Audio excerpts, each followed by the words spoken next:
Person one loves person two. Guess what?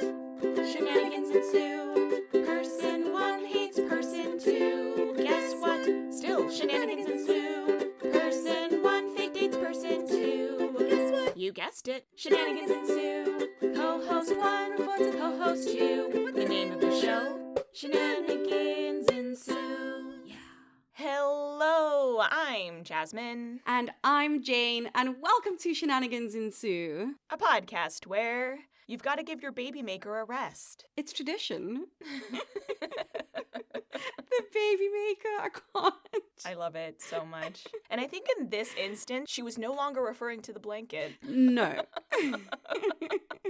So ridiculous. Each episode will watch a rom-com and discuss its merits as a member of the rom-com genre. We'll cover well-worn classics, hidden gems, and everything in between. We'll give you our unsolicited opinion on every trope, caper, and flim-flam the film used, or maybe abused. And of course, the Shenanigans! Yay! Welcome everyone to the season 2 finale of Shenanigans Ensue. Oh my gosh, can you believe that we've done over 40 of these? I find it hard to believe. The only way that I can track it is the fact that it's getting a bit harder to pick cheeses. Yeah. Thank goodness Jane is my partner in this, because I'd be living on a hope and a prayer. But Jane keeps a list of the previous cheeses for us so that I can reference them when it's time to pick one. For posterity. Just for my brain. Originally, it wasn't meant to be functional. It was just something I was doing for fun out of interest, but it has helped along the way. Such foresight. By accident, so serendipity. For this episode, I cannot believe we haven't done a Sandra Bullock movie yet. I know. A lot of her movies aren't actually rom-coms. That is also true. She's quite the versatile actor. Yeah, they're like slumber party comedies. Like Miss Congeniality. Yeah. We won't be covering that on the pod. Love the movie. Love the movie. Not a rom-com. Not a rom-com. We did find one, though. And I know that this has been requested by a number of people. So we have finally brought you, yes, The Proposal. I'm so excited. I watched this movie so much when I was in uni, to the point where myself and a couple of friends would just quote random lines in the movie to each other. Yeah. It was so embedded in my experience of that time, and it was just really fun to revisit this film. I, on the other hand, have never watched this, surprisingly. I've missed a lot of films, you guys. I'm an episodics girl at heart, and so I'm catching up finally, and this was a lovely blast from the past. What a delight. You know, what did you say the other day? There's a film that came out somewhat recently. You may have heard of it. It's called The Idea of You. Oh, yes. It features an older woman dating a younger man. In this film, we have a similar thing happening. But it's not a plot point at all. It's not. They don't ever bring it up. No. So if you didn't know that he has just been working for less time in that industry, you would have no idea they weren't on a somewhat even playing field. No, I think the only instance I can think of where it's somewhat acknowledged is when Betty White is meeting them on the pier, and she says to Andrew, "Oh, where's your goal?" And then they see Yeah. Margaret, and she's like, "Oh, I guess goal is the wrong word." Yeah, said by the queen, the excellent Betty White. I love her, R.I.P. So amazing. Yeah. I guess we should probably just jump on in this bad boy. Yeah, let's hit that plot synopsis. So, to avoid being deported, editor Margaret strikes out an agreement with her assistant, Andrew. He will marry her if she gives him a promotion. To make the ruse more convincing, they travel to Andrew's family home in Alaska, where Shenanigans ensue. So messy. Yes. It's so good, though. What a bucket load of shenanigans Seriously. that we would not have gotten if we weren't introduced to Andrew's family. And I thought it was really fun, too, because as they were setting it up, I didn't necessarily know exactly where this was going to go in how they were going to come together. But what was so fun for me is the little breadcrumbs. Granny's birthday is this weekend. He's supposed to go home. For them to then pull it all together right when they're doing the interview at Homeland Security or whatever office, you see that, yes, I'm going to tell the family. We're going to go to his family house and tell everyone. Gonna make the announcement. And that family house is in, take it away, Andrew, Alaska. The way she delivers it is so funny.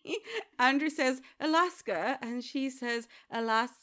Like, oh shit. I also just find it hilarious that he is just making a quick trip to Alaska for the weekend. They've built it in at least that it's 4 days, so a bit of a long weekend, but still. I don't think it was supposed to be a long weekend originally. Oh. I think that is a product of her going with. Because otherwise I imagine he would have just left Friday night. Right. I guess you guys left on a Thursday and Grandma's birthday was on a Sunday and you were going to come back that night. Mm-hmm. What, you're going to do like a red eye and then go right into the office? There's no way that you were going to take off extra days. No. Given the position you were in. Not with that boss. Yeah. Because it's 2 plane rides and a boat ride and then a car ride. And he was going to do it for 2 days. For Gammy. Gammy's 90th. Yeah. You would do it too. I would do it for Gammy. He hasn't been home in 3 years. Oh gosh, that's so long, but it's Alaska. I go home to Arizona like once every 3 years now. That's fair enough though. And it's not even as bad. Yeah. That's a direct flight. True. I'm like 5 hours. Ugh. Shall we hit those tropes? We have in the tropes a marriage of convenience. Somehow it's a marriage of convenience in both directions, even though it starts one-sided. Yeah. Very funny. He hops on that, making it beneficial for him too, which he should. I love that scene. Oh, I can't wait. Then we've got an enemies to lovers. We have montages. We have pressuring 2 people to kiss. It's always very uncomfortable, but I actually kind of like it in this one. We have a very dramatic chase. The most dramatic of dramatic chases that there ever was. And the most realistic of dramatic chases that there ever was. Then we have a grand romantic speech. And I would like to add, girl, put on your appropriate shoes. Yes. The amount of times I thought to myself throughout the course of this film, girl, imagine bringing Louboutins to Alaska. No. They'll be wrecked. Or, like, you've brought them for Gammy's party. Yes. And that was the only time you were going to wear them. And she did bring other shoes. Imagine being like, I'm going to be on a plane for the next 8 hours. I'm going to wear 4-inch high heels. This is the same issue we had with Cameron Diaz in The Holiday. We're like, okay, bring some cute shoes with. Maybe you're going to go out, but why are we flying? Yeah. In these stilettos? Why? The early 2000s were a crazy time. And it's also kind of chilly. Mm. They keep putting on cardigans and shawls and shit. Yeah. Like your toesies. You want to be wearing shoes that you could put socks on. I don't get that. I never understand that. It's very funny because she has to go down a ladder in them and we're like, oh my gosh, oh crazy. And again, folks, it's very dangerous. If there were an emergency on the plane, you would not be allowed to wear them and ride down the slide. You'd be rocking your bare feet. Correct. Alaska. A place notoriously known for its rugged outdoors. And cold. You're gonna bring Louboutins. Okay, I'm done. Where would you like to start? Let's talk about the marriage of convenience. Love. Because it's set up very well. This is an excellent, tight opening. Yes. And it shows the motivation of both characters in a very clear way to understand. Yeah. So the way they're operating, you're like, yeah, this is why each one is sticking in this. Mm-hmm. When arguably they should not have. Because it's bonkers. What is so incredible to me is how the writers and director have introduced Sandra Bullock's character without her saying anything. That opening montage. Yeah, she doesn't speak directly to anyone in that opening montage.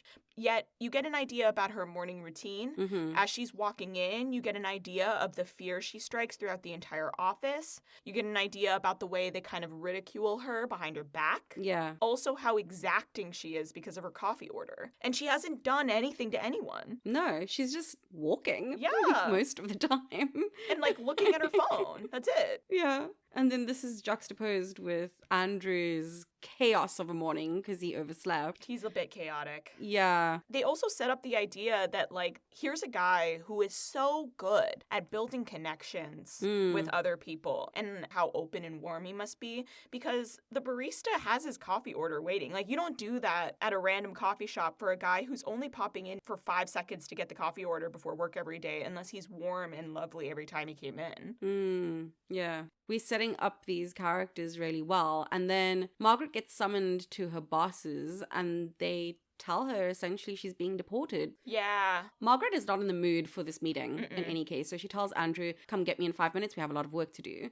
And when Andrew pops in, the music sort of stops. You get a bit of a close up on Margaret's face where she gets this idea of like, haha, this is how I can make this whole visa thing go away. I don't need to be deported because Margaret would be losing her job. Yeah. The way it plays out of her announcing they're getting married and Andrew's face. The way that Ryan Reynolds is constantly face acting. Open mouth, shock. It's so good.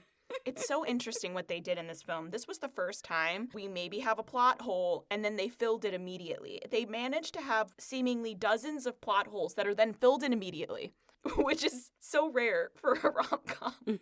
Why would a woman who is so put together and organized ever let herself mess up her visa application, right? Yeah. That doesn't make any sense. That seems counterintuitive to the character we've built. Except the reason why is because she wasn't supposed to leave the country and she did so for work because she thought she could just wipe it away. She's powerful enough in her job and whatnot. So she put herself in this position and is now having to face the consequences of her recklessness putting work first. So it's just so many ways that they've managed to do that in the film. I have a bunch of them, so I'm going to do this throughout the episode. Oh, nice. What they also do really well in the film is establish the stakes. So after Margaret's boss tells her, okay, just make everything legal, off they trot for the interview process to begin. And this guy lays down the law of like, you will be charged, I think it was like a $2,000 fine, and you're looking at up to 5 years in prison if you are trying to defraud the US government. And that really clicks for Andrew, and he thinks, well, I'm going to do this because Margaret has also laid out the fact that if she's gone, Andrew will be gone as well through being associated with her. It's the way that like executive assistants work is that he works for her, and if she is no longer there, his job is irrelevant. Yeah. His replacement, Bob, Bob already has his own executive assistant, so if she leaves, that's it. Yeah. And so Andrew makes the most of the situation. And he says, I will marry you. I will go through this sham of a marriage if you make me editor and publish this manuscript. And Margaret agrees. So right off the bat, the stakes are very high for both characters. And I just love during the interview scene, Andrew's realization that he's actually in a position of power if he says yes is so lovely. Yeah. In the middle of the interview, while she can't dispute any of it, he throws in the casual quote fact that we couldn't tell anyone at the office, so nobody at the office knows because, you know, we were just worried about my promotion. She's like, your what? Yeah, the promotion. Yes, of course. That's why we couldn't tell anyone. So, yes, sit in your power. I got so hyped for that.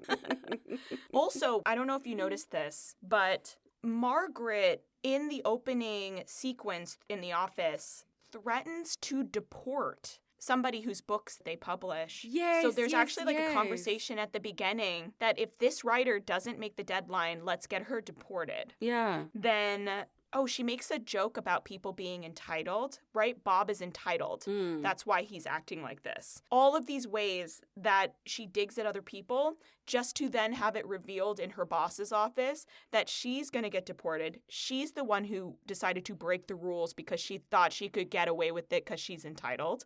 All of the things that she threw on other people are dumped on her in that moment. And I thought that was really genius. Yeah.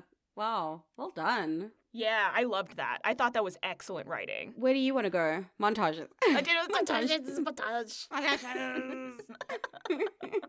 We already kind of briefly went over it. We've got the Andrew's alarm clock farted out, and now we're having an emergency rushing to the office montage. While Margaret is having a very calm morning. Girl had time for a ride on her Peloton. I know there wasn't Peloton back then, but like she would have had a Peloton. What was so funny about that opening shot is this beautiful forest going down the trail, and you think, oh, she's running in nature, how lovely. And no, it's just a screen. But she does do that bike ride later on in the film. Yes, later on.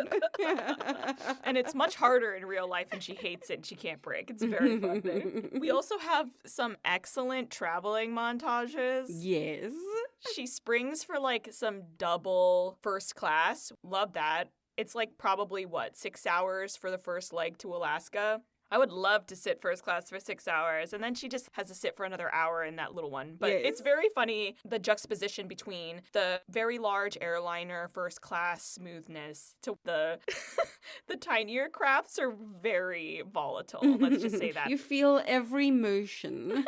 It's like you're on a roller coaster. So in between the legs of the trip, you stop off at that tiny airport. Surprise, Betty White's in the film. And after she says that little bit about, where's your girl? Oh, no, it's a woman.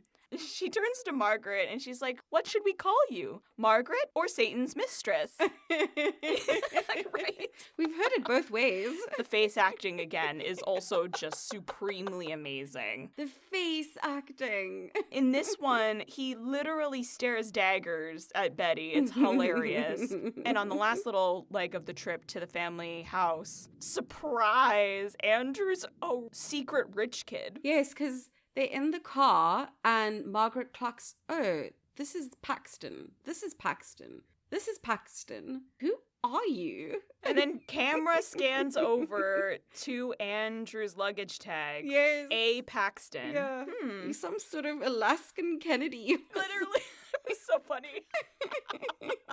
And he's like, I'm not rich. My family is. Yes. Said like, every rich kid ever. And then there's still another little segment as we have to get now from this tiny airport to the family estate by boat. It's all very beautiful landscape as well. Yes. They did some gorgeous shots. And then my favorite montage is the end credits. Yes! Oh, so good. The roll credits montage. So good. It's so funny because their setup is just, we've decided we're going to get married for real, not for pretend. So now we're going to do our actual interview. So they're sitting there in the interview room and the guy opens his notebook, pulls out the pen. He's like, let's begin. And blackout, right? Yeah. Credits. We think that's it. That's a good enough ending. That's perfectly fine. But then instead of ending the film, they actually showed us what I have to imagine was an improvised session. I really think it was. This comedic actor just grilling them over random questions. I'm sure they were given some kind of guideline. Right? Because they don't get anything right. Nothing matches up. And then they do interviews with all the other characters as well. And they all just look like they're having the best time. None of these questions are relevant. That's why it has to be improvised. No one wrote that. He's asking insane questions. Which also this end credit scene gives a line that I said so many times to my friends. Ramon is just like, I can tell she's a good dancer by the way she drinks her soda pop. What does that have to do with being a good dancer? Is so confused. And he goes, soda. That was delightful. I would like to also talk about, very briefly, the dramatic chase. Yes. Absolutely. It's so funny. Chaos. Margaret decides to reveal the truth at the wedding that this was all a sham because she's actually fallen in love with him and can't do it. And she immediately falls into the arms of the deportation official, right? So off they go. Not romantically. Yeah. Just she hands herself over. She says, "You're driving me to the airport." Hilarious. So off they go to get deported. And they're already en route. Yes. Boat first, and then they have to take a plane. So everyone is yelling at poor Andrew about how this was so irresponsible. The family's so disappointed. And as he's being inundated with all of these criticisms, Gammy, quote, has a heart attack and must be emergency airlifted to the nearest hospital. And mid-flight with healthcare professionals, she wakes. She stirs from her slumber. And she insists that if she's gone, the family must get along. Promise me, please. Please, promise, you'll sort this out. Before I die. And once it's sorted, she is miraculously better. Could you actually divert the plane now to the airport? We got a woman to catch. She drags out this promise, this oath from Andrew and his father. They're like, yes, we will, we promise. And then she closes her eyes and she's like, okay, the spirits can take me now. Do do do do do do do do. She opens her eyes. Oh, I guess they're not ready to take me yet. Can we please go to the airport? It's amazing. And then, of course, you can't just divert the flight like this. This is costing tons of money. What a waste of resources. But the family is very well connected in this town, so she simply looks at the EMT of the sky and is like, if you don't do it, I'm going to tell your mom. Diverted immediately. Success. So funny. And I mean, ultimately, the dramatic chase isn't successful because That's the best part about this. once they get to the airport, they're too late. They leverage more family connections. He Yes. calls the tower operator on a personal phone and appeals to the guy to say, hey, stop that plane. Yeah.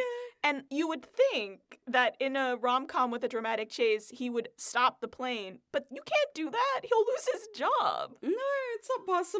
And he's just very lovely on the phone, like, hey, Andrew, I heard about your shit this morning. He's already found out. Who told him? Yeah, the news travels so fast in this town. I heard you got left at the altar already. Tough breaks on that one. How you doing otherwise, though? Like, why are you calling? Even though the dramatic chase is unsuccessful, it ultimately leads to a very funny exchange and a stunning grand romantic speech. Because somehow he manages to catch her in the office before she leaves. And he's like huffing and puffing. And Margaret's like, why are you panting? And Andrew's like, I was running. And she's like, from Alaska? She's being such a smartass. She's like, oh, I'm back in the office. I'm grumpy again. Yeah. Not out in the wilderness anymore. And he gives such a beautiful yet comedic declaration, ending in the proposal of, will you marry me? So funny. Because I'd really like to date you. Yeah. Given the circumstances, that's correct. Yeah, absolutely. I love it. It's so dumb. And like you said, a comedic grand romantic speech because it's like half insulting. Mm-hmm. So good. What I did appreciate as well, though, is that even though the speech was comedic, which tracks, because they have very good banter with each other. Oh, yeah, absolutely. Is that moment where Margaret hesitates and in a very real way says, I'm scared. Yeah. And he says, oh, I'm scared too. That was really sweet. It is really sweet. It navigated it very well. So it's not just like, ha ha ha ha ha, smooch. Like, that was a really vulnerable moment. And it's in front of the entire office and they all think you're both insane. It's so funny. Oh. Is there another trope you want to discuss? No, I mean, I'm really good with what we already did. I'm happy to move on to the shenanigans. Shenanigans! There's so many. This movie is a shenanigan. Right? Yeah. It's a little bit of a longer film. Yeah, just a scooch. I think 15 minutes extra. But it's a tight edit. I will start with Oscar Nunez. King. That's, you guessed it, Oscar from The Office. Yes. And I remember thinking to myself, why is this cater waiter so Hispanic? And why is he shoving an hors d'oeuvre into Sandra Bullock's mouth? Force feeding her. This is weirding me out. No one would ever do that. And then you meet Ramon later on and find out he's the town's beloved exotic dancer. And everything. And everything. He Runner of the general store. Yeah. Caterer. Wedding officiant. Yes. He's just doing everything. Yeah, he does it all, and everybody loves him. And so that was another one where I was like, who is this guy? Why are we doing Hispanic caricatures? And I was like, actually, we didn't really. He's never the butt of a joke. Okay. No, he's beloved and appreciated. Beloved in that town. We're so lucky to have him. He's the only exotic dancer in town. I love it. And Oscar's just a hilarious guy in general. So that was super fun. And that was maybe the second plot hole that got immediately filled. And I was like, oh, okay. Well done.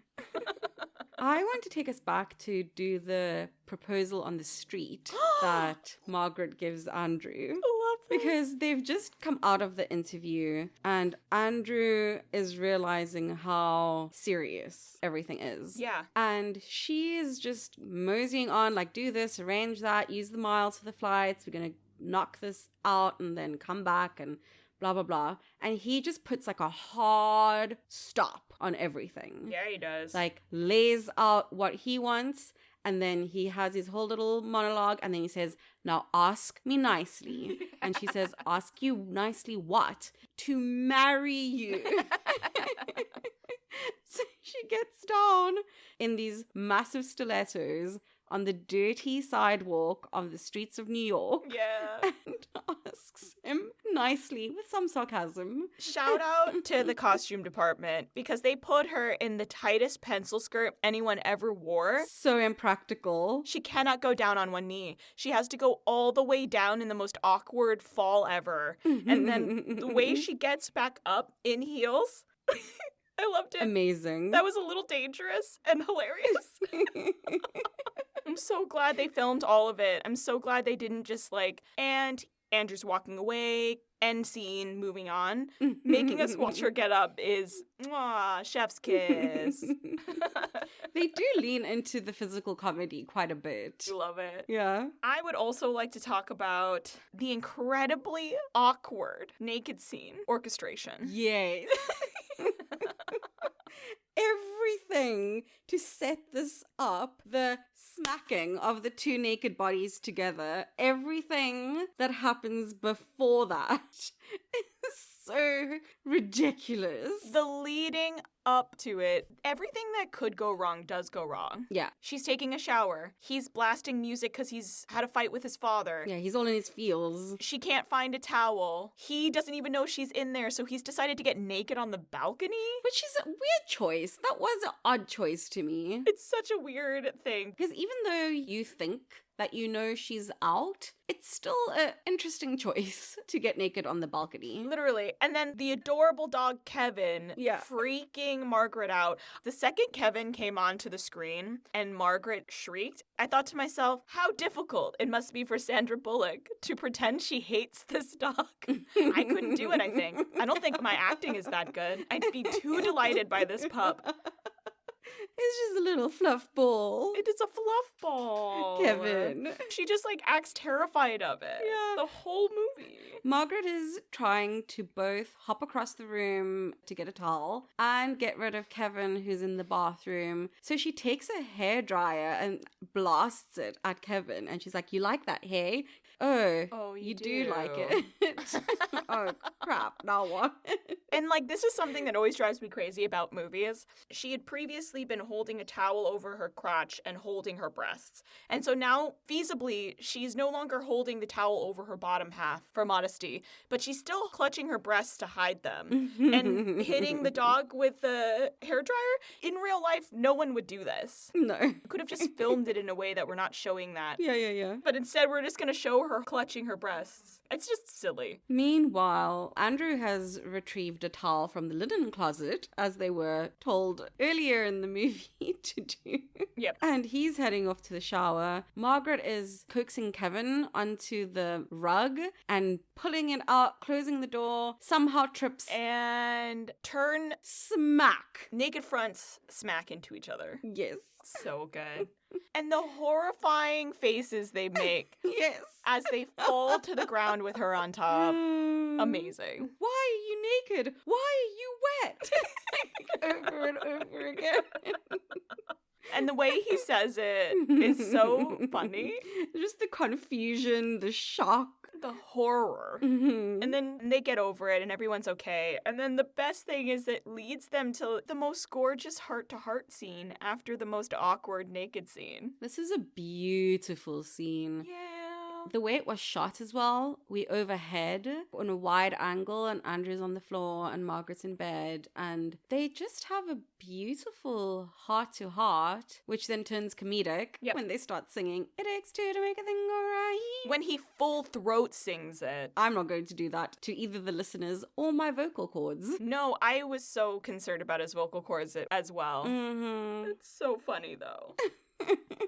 That was a beautiful scene. Yeah. Because we start on the wide, and then as they slowly start to share more personal details, it zooms in closer and closer. It's very touching. Yeah, you find out that she's had a really rough go of things, so of course she's like this. Yeah. She's been an orphan since she was a teenager, and we don't get a lot of details, but I have to imagine she was just in a group home for those years. Yeah. And they pay that off as well, where Margaret freaks out and steals the boat, which is a shenanigan, but it's also really heartbreaking and sad. She's panicking. She's screaming sort of, I forgot what it's like. I forgot what it's like to have a family. I can't mess with your family like this. Yeah, it will kill Gammy. So they plot the trajectory of that character really well. And it was all triggered because of the beautiful, kind gesture of Gammy trying to give her a cherished piece of jewelry.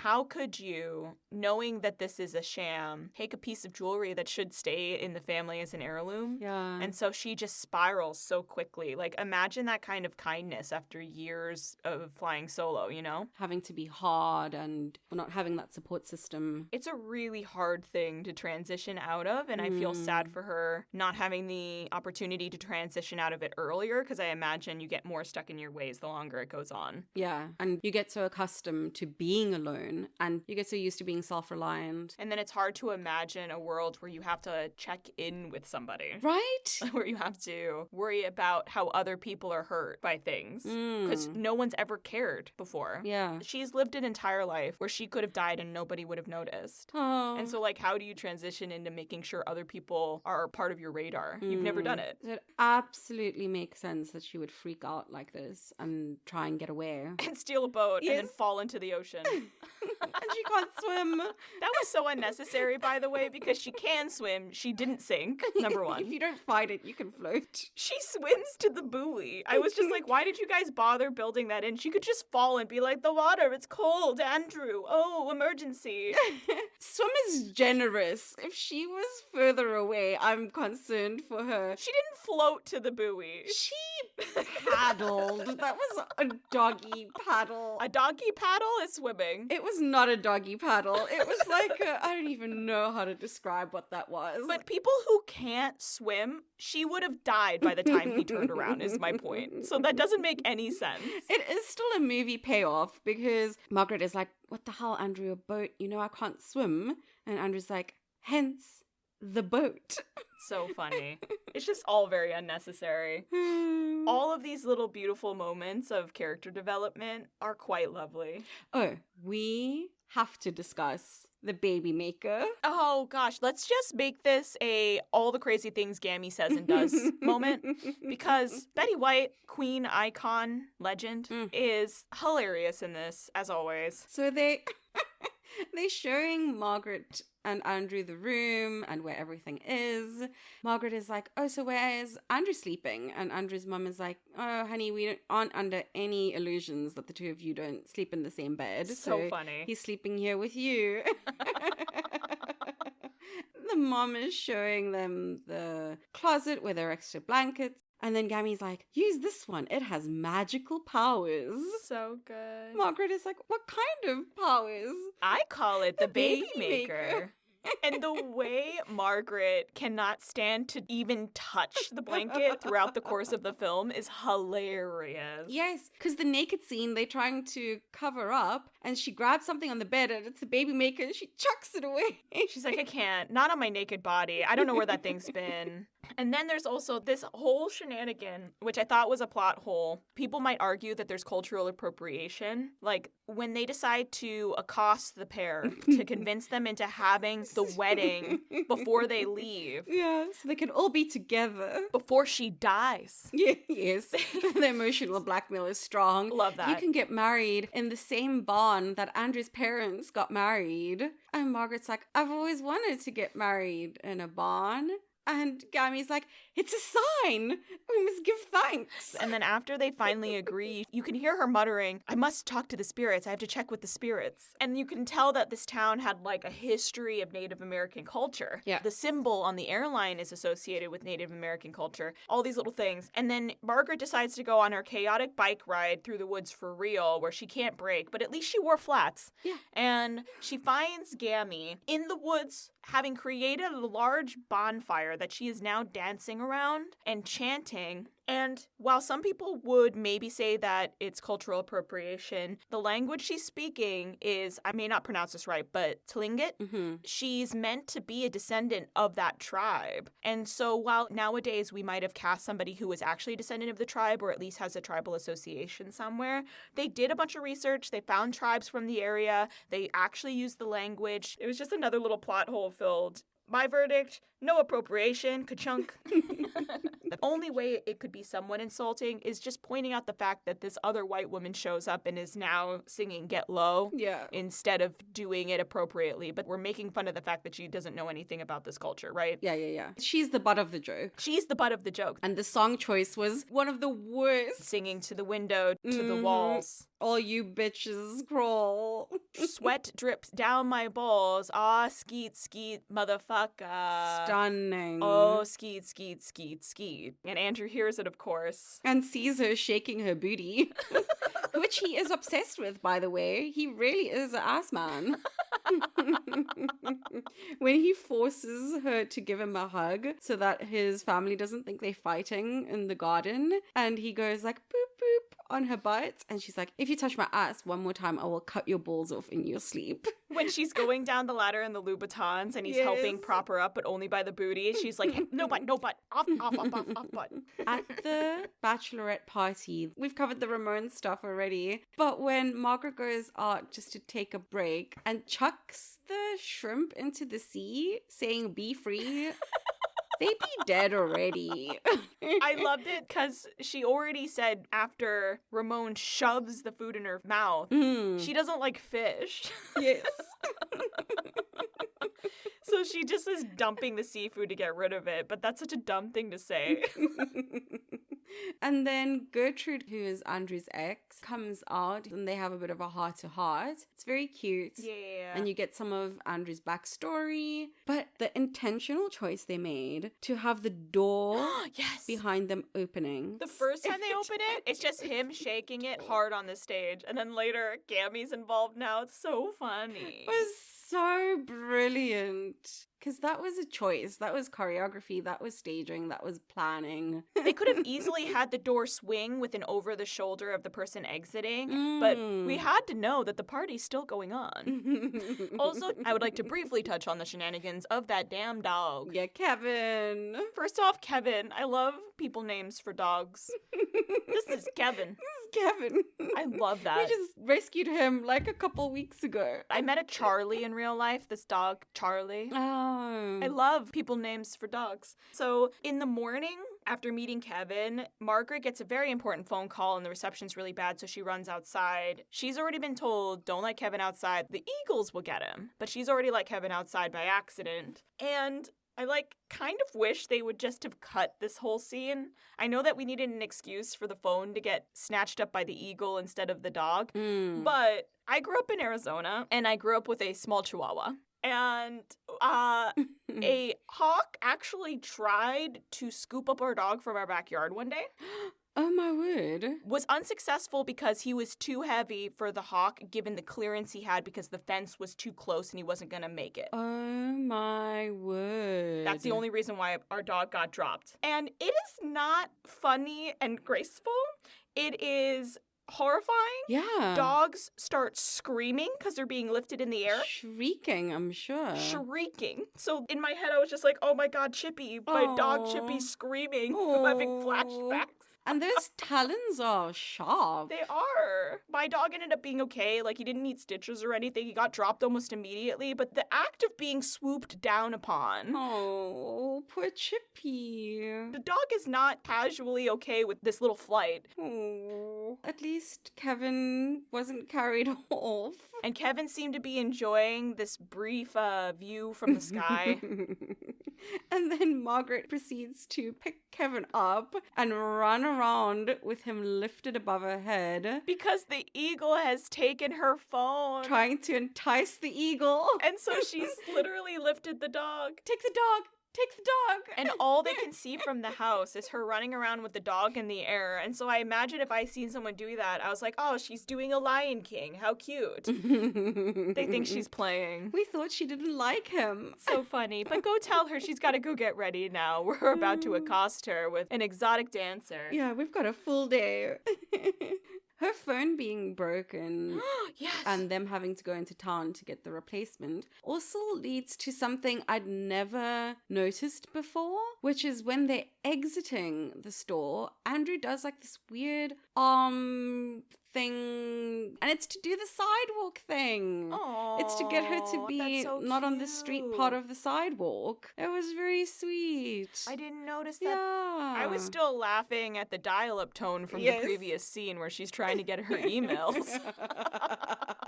Not the AOL online. Oh, God. Yeah. And you're dime operated? Why dimes? It's going to take so many dimes. That's a 10 cent for anyone unfamiliar with US currency. The shenanigan I want to cover is the chaos of everyone coming into their room in the morning. First of all, Margaret wakes up and it's after they've had this beautiful, intimate scene the night before and she's caught some feelings. She's trying to make herself look a bit cute. Yeah. So she's primping and putting a little bit of lip gloss on while Andrew's still sleeping. Yeah. And then the mum and the gran come, I've made breakfast. So she chucks the pillow at him to wake him up. Yeah. Come, get into bed. Get into bed. If they see him on the ground, your mom's going to come in and think we're fighting and then we have to explain it. What's happening? Hurry. Spoon me, spoon me. I love that she came in with a tray of pastries. And coffee. And the way that Andrew jumps into the bed, he's like, what do I do with my arm? And it's in the weirdest position. It's so awkward. It's like framing Margaret's face, but not quite touching. Yes. The weirdest, most awkward. I'll see if I can get a screenshot of it and post it in stories, because it's just the most awkward way anyone has ever been cuddled, if you can even call it that. Shout out to Mary Steenburgen, because she comes in with the most delighted, happy face, as if she's not Aw. seeing this insane arm in front of her. How could she? She's a doting mother, you know? She's just so happy that his son is here and he's happy and Yes. he's getting married and they've concocted this scheme so the family can be together It's so she can see cute. her grandbabies. God forbid they have grandbabies and they never visit. Oh. Then Gammy comes in and the dad comes in. Do we really have to do this first thing in the morning? It's so funny. Oh, last thing. Okay. Before we move on, I think we should quickly go over the utter delight of the delusional proposal creation between the two of them. I can quote the whole thing. I'm Can not you going really? to, Oh but my I God, can. that's incredible. Yeah. It's so funny.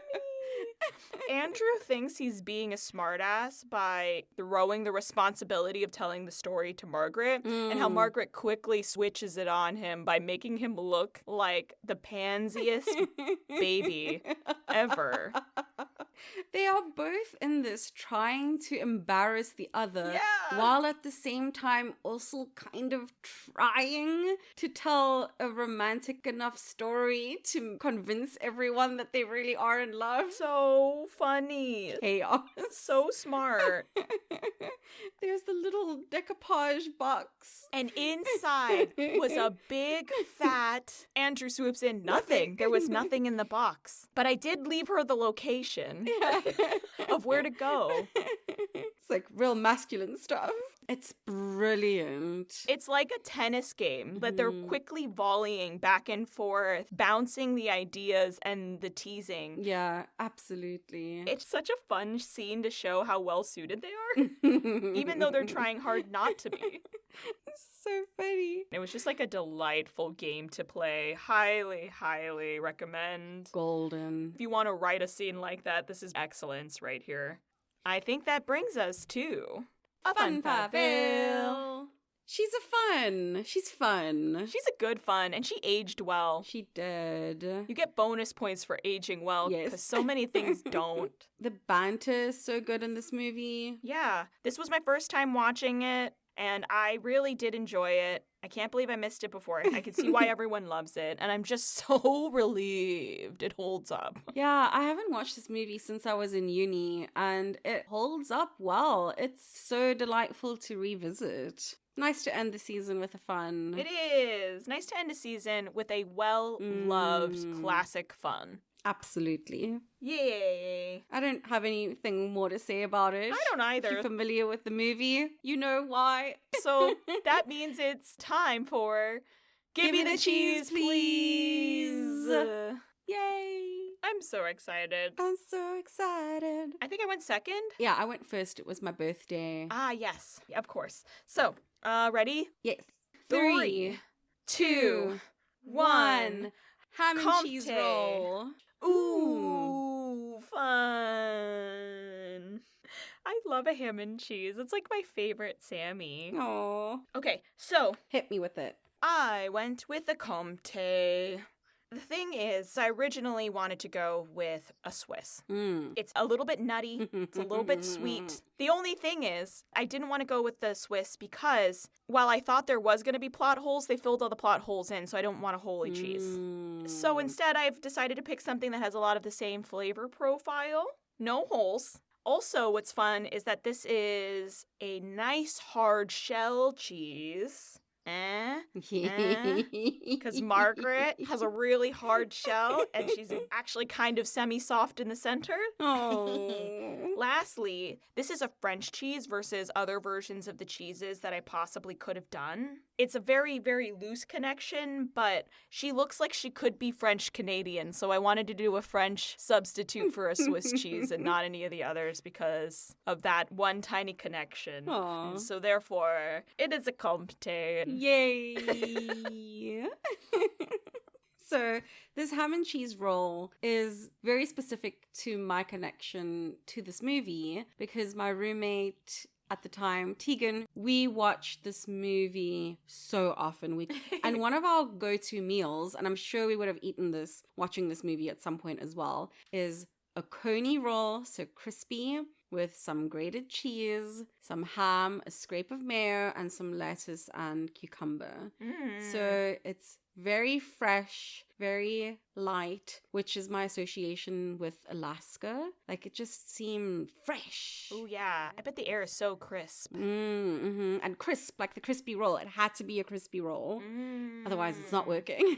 And yes, after being students, you move on and you have the means and the skills to make more elaborate meals. But every now and then, I still like to return to this very nostalgic meal, and it still holds up. It's still so good. And that's how I felt about this movie. Aw, I love that. Aww. Well, I don't even want to say the ending because then I have to say goodbye to season 2. Oh, you're making me sad now. Aw, no, I'm just happy for us. I'm Aw. really excited Yeah. how far we've come with this already. Me too. It's been quite a journey. And yeah, I'm just really glad to be doing this with you and for everyone who is listening. Yeah, everyone who keeps joining us week after week. Thank you for being here as well. Or bi-week after bi-week.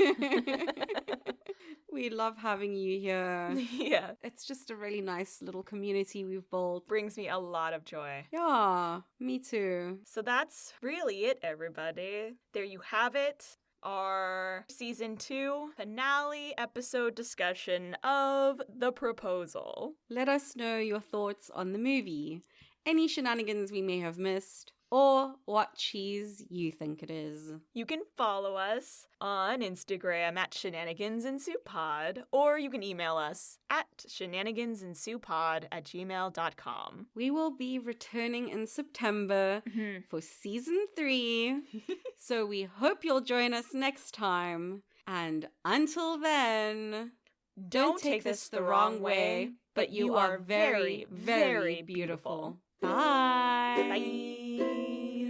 We did it. Season 2. Season 2. Season 2.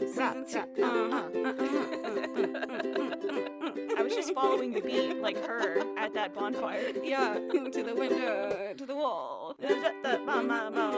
Ooh, skeet, skeet, skeet, skeet, skeet, skeet. Oh, skeet, skeet, The silliness, that's what we are here for.